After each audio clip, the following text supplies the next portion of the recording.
बिस्मिल्लाहिर्रहमानिर्रहीम। नाजरीन, आज 20 फरवरी इतवार का दिन और सन 2022 सुबह का वक्त, खूबसूरत सुबह।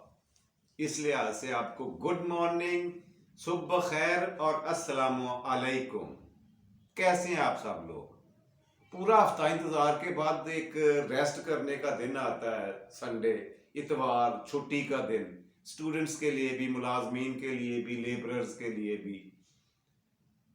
और मेहनत मुशक्कत से फारग होकर एक दिन आराम करने को मिलता है तो बड़ा इत्मीनान सा और राहत महसूस होती है। उम्मीद है आप भी खुश होंगे। खुश रहें, खुश रखें, खुशियां बांटें, अपना और अपने प्यारों का ढेर सारा ख्याल रखा करें। जी नाजरीन, आज तारीख़ हिंदुस्तान का पहला सेगमेंट आपकी हस्बे मामूल पेश करता हूँ। आज तारीख़ हिंदुस्तान की एपिसोड 11 है, यानी 11वीं किस्त है। 10 किस्तें मैं आपको दिखा चुका, आपको बता चुका, आपको जितना मेरे पास थोड़ा बहुत इल्म है वो मैंने कोशिश की, नाकस कोशिश की, कमज़ोर कोशिश की कि चलो जहां तक पहुंचे। मेरी आवाज मोहब्बत है, जहां तक पहुंचे। एक कोशिश थी। उम्मीद है कुछ ना कुछ आपको तारीख़ हिंदुस्तान के बारे में जानने का मौका जरूर मिला होगा। जी, आज हम कोशिश करेंगे कि वैद के जमाने से बाहर निकलें, इस चैप्टर को क्लोज करें और आगे रामायण का दौर शुरू होता है, उसमें एंट्री मारेंगे इंशाल्लाह कल। तो आज वेद ही पर बात करते हैं। ये वेद जो है, मैंने आपको बताया कि ये कबल तारीख यानी ईसा अलैहिस्सलाम की पैदाइश से 15 सदियां पहले से लेकर 20 सदियां पहले तक 5 सदियों का जमाना है, उनको कवरेज देती है। और ख़ास तौर पर जो आर्यन कौम उठ के आई है ना तुर्कस्तान से हिंदुस्तान में, उनके देवताओं और उनके मंत्रों के बारे में बहुत ज़्यादा इंफॉर्मेशन इसके। अगर ये किताब ना होती, किताब क्या है? हिंदुस्तान की तारीखी मालूमात का एक खजाना है। तारीख की सारी किताबों की मां है। मैंने कहा था सारे तारीख दानों ने कहीं ना कहीं, किसी ना किसी शक्ल में इस किताब से इस्तेफादा जरूर किया है। और सबसे बड़ी और पहली जिल्द जो है वो ऋग्वेद है, ऋग्वेद। मेरा ख्याल है लिख के दिखाने की जरूरत नहीं, मैं लिख के दिखा चुका हूं। चलिए फिर भी मैं दिखा देता हूं एक दफा फिर।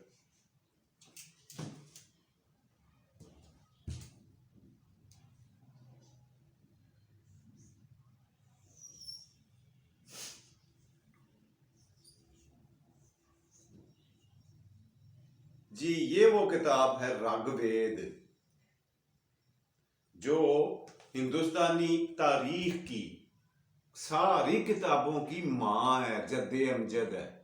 इसी से जन्म लिया है सब किताबों ने।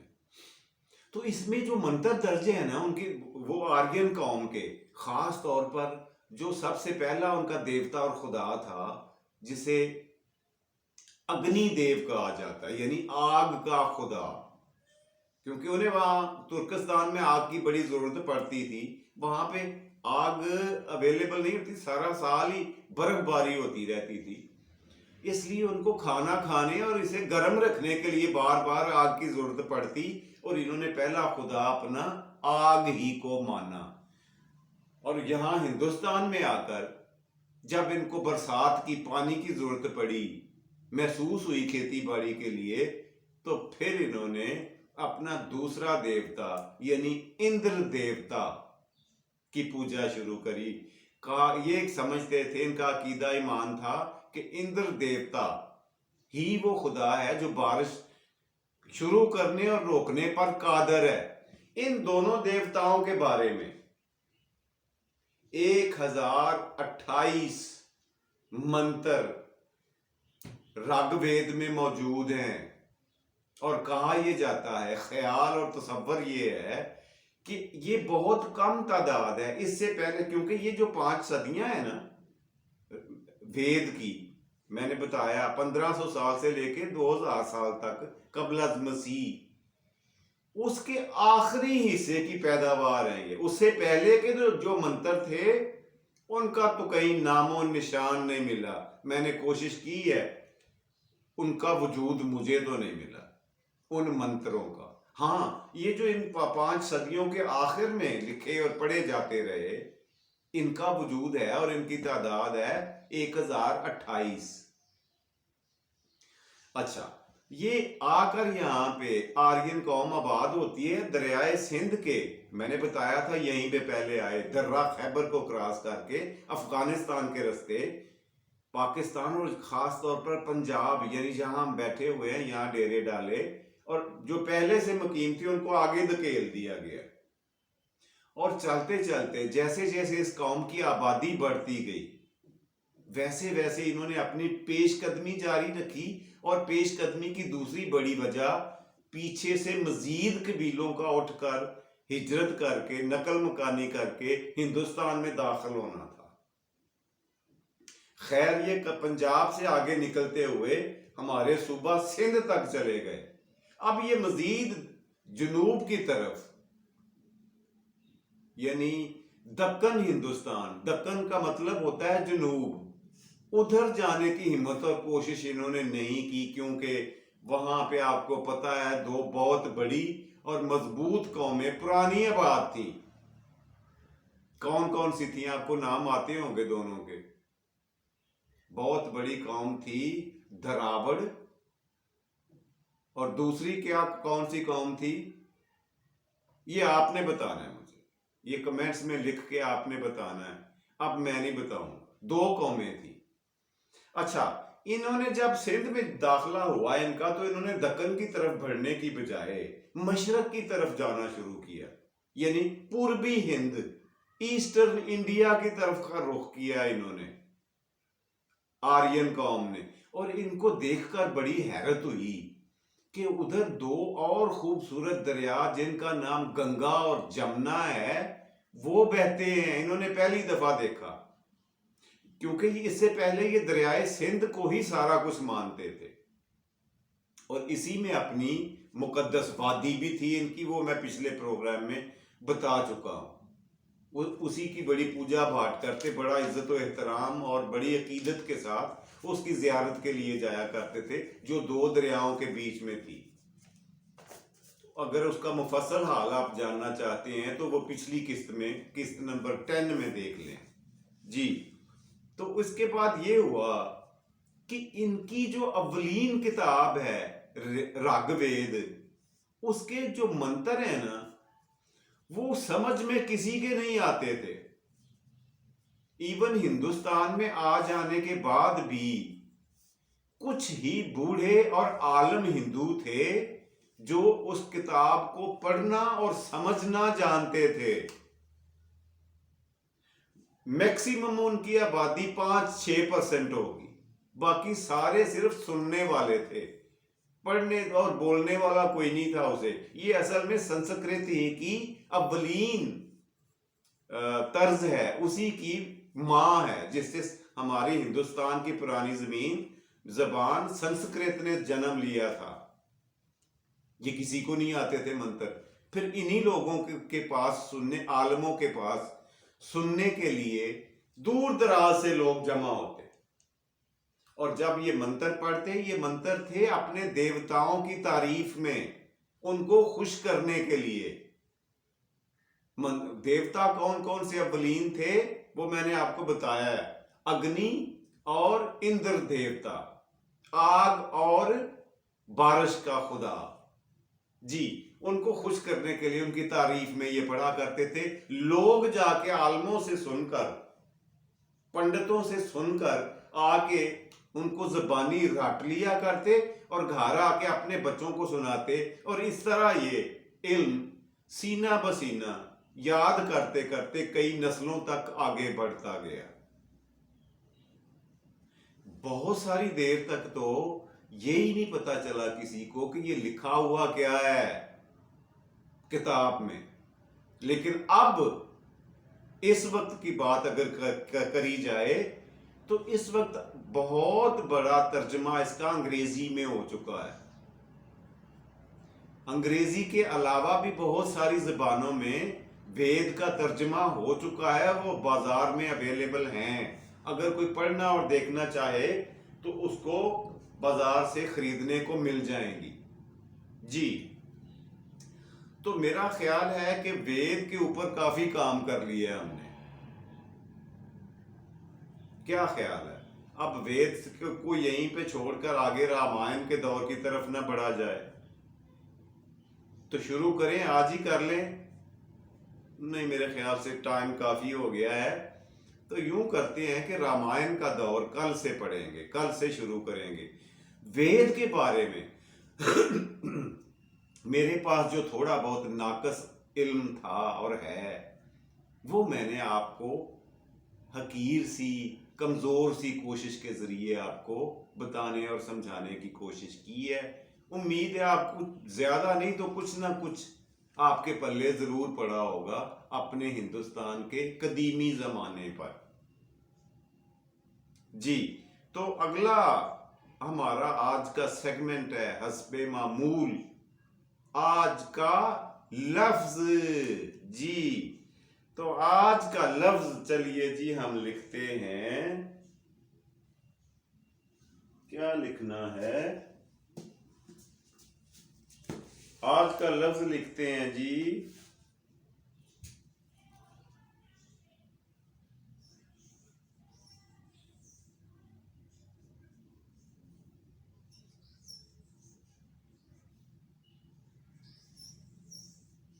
जी। ये क्या लिखा हुआ है? चहलकदमी। यही बोलते हैं ना हम, चहलकदमी। तो ये गलत है। ये लफ्ज चाहल नहीं है, ये फारसी का लफ्ज है। ये जबर नहीं है इसके ऊपर, बल्कि जेर है। ये चहलकदमी है, चहलकदमी। अक्सर आप लोगों ने इसे गलत सुना होगा, मैंने भी सुना है। इसके बारे में इसको पढ़ने के लिए या बताने के लिए बोलते हैं चहलकदमी, चहलकदमी कर रहे हैं। चहल नहीं है, चहल है, चहलकदमी। ये गलती ना किया करें, फारसी का लफ्ज है। और लफ्ज गलती भी सुन लें। अक्सर पढ़े लिखे लोगों को मैंने देखा है, वो बोलते हैं गलती या गलत। यार इसको तो ठीक कर लें, इस लफ्ज को तो ठीक कर ले। बुनियादी, मुनासिब और रोज बोला जाने वाला लफ्ज है। ये गलती इस तरह से,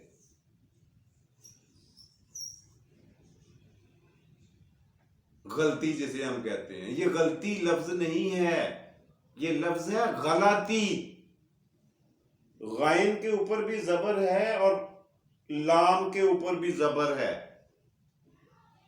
टोए के नीचे जेर और ये छोटी खामोश है। यूं बनता है ये गलती। और इसी तरह से लफ्ज जो गलत है, गलत ना कहा करें, उसे कहा करें गलत।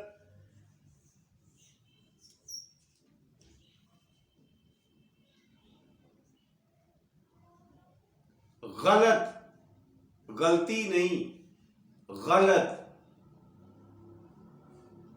और गलती ये मैंने ऊपर लिख के दिखा दी है, इसकी जमा होती है अगलात।